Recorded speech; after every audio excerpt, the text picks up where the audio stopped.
स्थिति को पूरी शक्ति और चेतना से अनुभूत कर पाना ही इसकी समाधि अवस्था है। इसलिए इस जीवन में, संसार में जो कुछ भी कर्म जीव करता है और वह स्वयं उसी के द्वारा पहले से ही आदेशित होता है। यानी जैसे मकान बनवाने के लिए हम इंजीनियर को नक्शा देते हैं और ठीक उसी के अनुसार हमारा मकान भी बनता है। तो ऐसा ही नक्शा यानी ब्लूप्रिंट जीव स्वयं ही पहले पूर्व जन्मों में दे चुका है और अब इस जीवन में बिल्कुल उसी के अनुसार कार्य करता है। यानी गांव में बैठ करके लोग आपस में जो बात करते हैं तो बोलते हैं कि जो मैंने पहले किया था वो इस जन्म में मिल रहा है मुझे, और अब जो हम कर्म कर रहे हैं वो अगले जन्म में मिलेगा। यानी पहले जन्म की अनुभूति और इस जन्म की और इस जन्म की और अगले जन्म की भी गठरी बांध रहा है।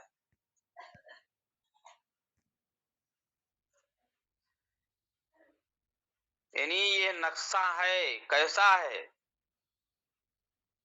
कि कौन किस विशिष्ट पद्धति से कैसा काम कर रहा है, यह सब उसकी पूर्व संपादित यानी अगले जन्म की वासना के अनुसार होता है।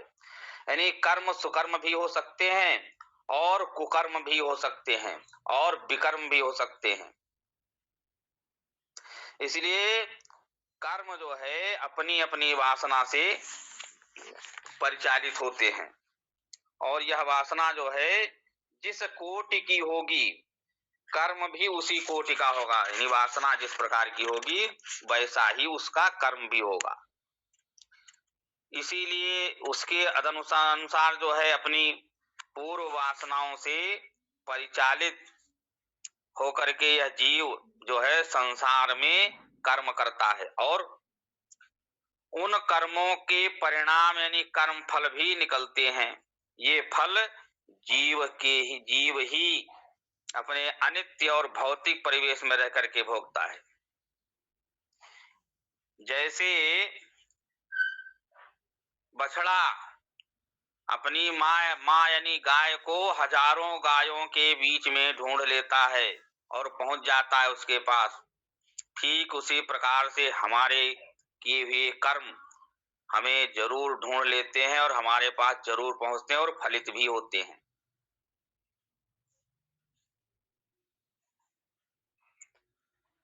क्योंकि उनमें हमारी लालसा है, वासना है, इच्छा है फल प्राप्ति की। इसलिए पूर्व वासनाओं के अनुसार जो है कर्म करने और उनका फल भोगने हेतु जो जीव को यानी नाना प्रकार के क्षेत्रों में कभी ऊंचे कभी नीचे यानी ऐसी विभिन्न योनियों में उसको जन्म लेना पड़ता है।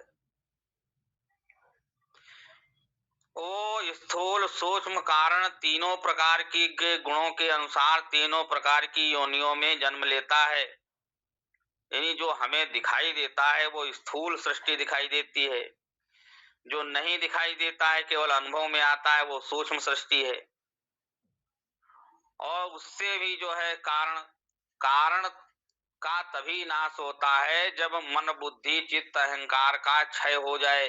यानी इसके भी आप साक्षी और साक्षी भाव भी ना रहे कि मैं साक्षी हूं।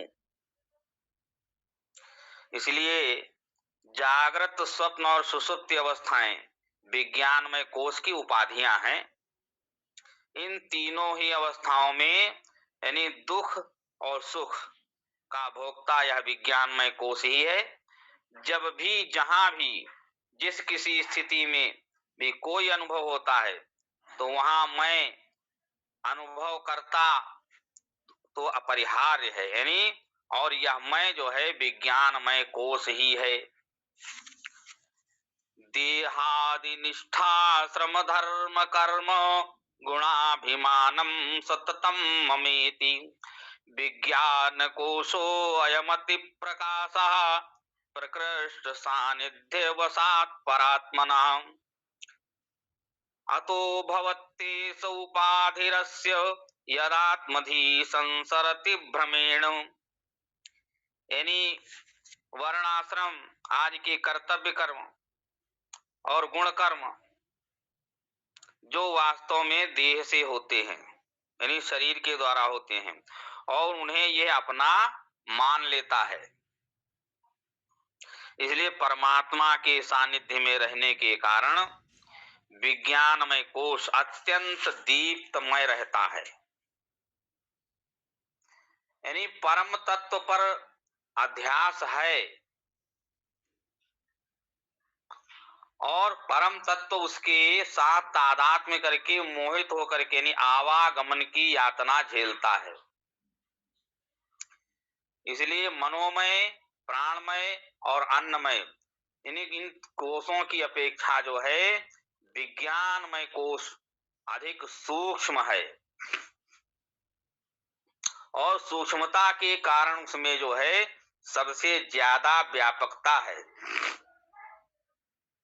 इसलिए कोशों की स्थिति के क्रम में यह आत्मा के सर्वाधिक निकट है, इसलिए वह अत्यधिक प्रकाशमान भी है। यानी अन्य कोशों की तुलना में उसमें प्रतिबिंबित्व जो की भी जो है सबसे ज्यादा है, इसलिए यह आत्मा के सर्वाधिक निकट की उपाधि है। ऐसे यानी इस श्लोक में जो प्रयुक्त पद यानी आत्मधि, इसका मतलब एक और तो जीव से है, पर यानी इसके साथ ही वह व्यक्तित्व को भी परिभाषित कर रहा है। यानी बुद्धि से उपाधित आत्मा जीव है, व्यक्तित्व है।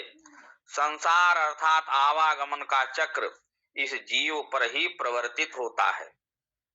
यानी स्वयं को न पहचानने के कारण, यानी आत्मा को आत्मा न जानने की तथा अनात्म जीव की आत्मा, इसी को अनात्मा समझ लेने की जो भ्रांति है, बस इसी भ्रांति, इसी मोह के कारण यानी जन्म मरण का चक्र झेलना पड़ता है।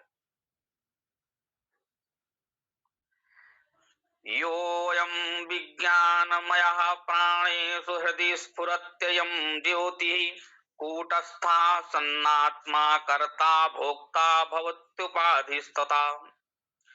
इसलिए जो विज्ञानमय कोश है, आत्मा को ये जो कोश विज्ञानमय कोश रूपी जो आत्मा हृदय में यानी पंच प्राणों के भीतर और अहम के रूप में स्फुरित होता है। यद्यपि वह जो है अविकारी है, कूटस्थ है, फिर भी विज्ञानमय कोश से उपाधिस्थ होकर के वह कर्ता और भोक्ता बन जाता है। वेदांत में जो है बार बार यह दावा किया जाता है कि बुद्धि का वास यानी उसकी सीट हृदय में है, यानी यह हृदय रूपी गुहा में जो है बुद्धि स्थित है और उस बुद्धि के बीच आत्मा यानी भासमान प्रकाशित हो रहा है, चमक रहा है। इसलिए यह एक काव्यात्मक यानी अभिव्यंजना है। उदात्त भावनाओं से संपन्न व्यक्ति को हम सहृदय कहते हैं कि, और जो भावना शून्य होते हैं उन्हें निर्मम कह देते हैं। इसलिए यह हृदय क्या है? प्रेम, प्यार से आपूर्ण मन ही हृदय है। जब मैं किसी यानी पर्वतीय गुफा में प्रवेश करता हूं तो उस समय मेरे ऊपर नीचे अगल बगल सामने अर्थात हर तरफ हर जगह पत्थर के सिवा और कुछ नहीं होता है। उसी प्रकार जब मैं हृदय रूपी गुहा में प्रवेश करता हूं तो मेरे चारों ओर केवल हृदय ही होता है। मतलब हृदय मतलब प्यार, विशुद्ध प्यार, यानी ऐसे सार्वभौम प्यार के परिवेश में यानी वातावरण में साधक की बुद्धि जो है कार्य करेगी। यानी बुद्धि गुफा में ब्रह्म अवस्थित है। और जब बुद्धि सार्वभौम प्रेम से के उस परिवेश में आत्म चिंतन करती होती है, तब वह आत्मा को जान सकेगी, यानी पहचान सकेगी। यानी किस प्रकार उस दिव्य प्रकाश के रूप में जो उसके साधक के यानी एक निष्ठ चिंतन बिंदु को प्रकाशित कर रहा है। इसलिए इस दृष्टि से ही वेदांताचार्य कहते हैं कि बुद्धि हृदय में है। यानी राग और द्वेष से विक्षिप्त हृदय को मन कहते हैं। मन व्यक्ति के गले को कसता हुआ एक फंदा है, जबकि हृदय वह देवदूत है जो उस फंदे को छुड़ाता है और मन के अत्याचार से हमें बचाता भी है। इसलिए उस मुक्ति दूत को, हृदय को पाने के लिए साधक मन को एकाग्र करे, एक ही विचार बिंदु पर उसे केंद्रित करे। और ऐसा हो पाना प्यार के बिना संभव नहीं। यानी प्यार अथवा भक्ति या समर्पण भाव से जब आत्मा की ओर व्यक्ति उन्मुख होता है तो मन एक निष्ठ हो जाता है।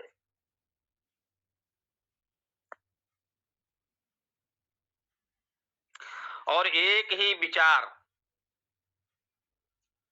उसी में तल्लीन हो जाता है। यानी जो उस विचार को प्रकाशित कर रहा है वही तो ब्रह्म है। इसीलिए इसी श्लोक में जब ये कहा जा रहा है कि विज्ञानमय कोश हृदय में है, तब उसका संकेत इसी ध्यानस्थ मुद्रा अथवा एक निष्ठ प्रशांत मन स्थिति को की ओर है। इसलिए कूटस्थ का मतलब यह जो कूट यानी निहाई की भांति निर्विकार रहता है। निहाई वो होती है लोहे की ठोस, जिसके ऊपर लोहार जो है अपने लोहे को पीट पीट करके नाना प्रकार के यंत्र बनाता है। कहीं कहीं उसको अहिरन बोलते हैं, कहीं निहाई बोलते हैं, कहीं कूटस्थ, यानी कई नाम है इसके। इसलिए यानी नाना प्रकार के उसके ऊपर जो है बनते हैं। सोना बनाने वाले भी रखते हैं, पर स्वयं उसमें किसी प्रकार का परिवर्तन नहीं आता है। वो कूटस्थ जो निहाई है, मतलब कहने का यह है निर्विकारता से है। वो निर्विकार है, उसके ऊपर कोई फर्क नहीं पड़ता। इसलिए आत्मा कूटस्थ है, अर्थात निर्विकार है। पर जब यह देह मन बुद्धि से यानी उपाधिस्थ अथवा सोपाधिक हो जाता है तो वही प्रतीयमानता कर्ता और भोक्ता बन जाता है। इसलिए नित्य परिवर्तनशील दुखी जीव का अहम केंद्रित रुख और उसका भोक्ता भाव दोनों ही आत्मा पर अध्यवसित हो जाते हैं। इसलिए उपाधियों के कारण और उपाधियां स्वयं व्यक्ति के अज्ञान के कारण, यानी उसके ही मन के भ्रामक जो है प्रक्षेप हैं।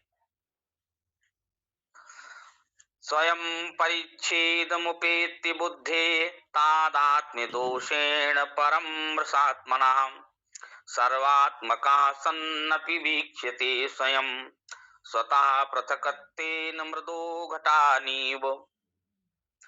यानी जैसे यह आत्मा सर्वात्मक यानी प्रत्येक वस्तु का आत्म तत्व होते हुए भी यानी बुद्धि की ससीमता धारण कर और मिथ्या व्यक्तित्व के से तादात्म्य करके स्वयं को स्वयं से भिन्न मानने लगता है।